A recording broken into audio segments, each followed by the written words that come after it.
Are you confused about processors? Are you confused which processor to be used?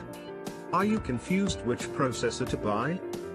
Let's talk about the processors, their generations, types and which one to use in your laptop or desktop. Let's get started. Nehalem was the Intel processor microarchitecture which was successor to Core architecture which had certain limitations, like inability to increase clock speed, inefficient pipelining and many more. Nehalem used 45nm processor. Sandy Bridge processors were introduced in 2011. Sandy Bridge processors used 32nm architecture. Sandy Bridge average performance enhancement as compared to Nehalem was about 11.3%. Ivy Bridge are faster than Sandy Bridge architecture and uses 22nm processor.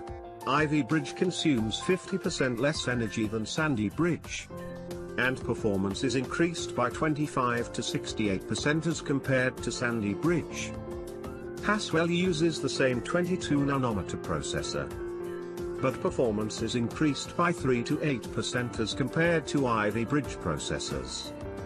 Haswell supports DDR4 technology with a completely new cache design. Broadwell is the 5th generation architecture which was launched in 2014 with 14nm processor. Skylake is the latest generation processor which is released by Intel. Skylake also uses 14nm processors like Broadwell, but it has less power consumption. Let's talk about the basic differences between these processors. i3 processors are the basic processors with dual core for both laptop and desktop. Hyperthreading is enabled in this processor. Hyperthreading is the technique to split each cores into 2 threads, which allows your operating system to use the cores more efficiently. Hyperthreading basically means that if there is any processor with dual core with hyperthreading, then it will work as quad core. It doesn't doubles your performance. There are different types of i3 processors such as 4150, 4220 etc. Each of them have different clock speed. i3 processors are with cache memory such as 2 MB, 3 MB etc. i3 processors can be used for normal purpose like browsing, Word, Excel, PowerPoint, normal gaming if graphics card is there.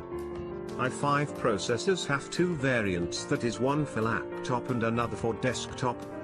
i5 processors are dual core with hyperthreading, but desktop variant of i5 processors are quad core without hyperthreading. i5 processors have better cache memory and clock speed as compared to the i3 processors. i5 processors can be used for heavy tasks such as gaming with dedicated graphics, Photoshop etc. i7 processors has 3 variants, 2 for laptops and 1 for desktops. For laptops there is dual core processors and quad core processors, and for desktops there is quad core and octa core processors. Hyperthreading is enabled in i7 processors. i7 processors have better cache memory. It can be up to 8 MB of cache memory. i7 processors can be used for very high-end works like audio-video rendering, high-end games, 3D graphics etc. Now we have understood basic differences between the processors and different generations of the processors, but how to understand the basic difference is by just seeing the specifications. Let's talk about that. If you'll see any processor, for example Intel Core i7 7500U processor, here if you'll see at the first digit, that is 7, which shows the generation of the processor. U is the suffix used to show ultra low power, similarly Y for extremely low power, H for high performance etc. Desktops have different chips. Desktops chips has no suffix. For example Intel Core i5 6500. If there is any processor with K as the suffix, then it denotes overclockable chips. So that's all about the Intel Core i3, i5 and i7 processors. to know more about hyperthreading and cache memory, please refer to our hyperthreading and cache memory videos. Please share and subscribe, and thanks for watching. See you in the next video.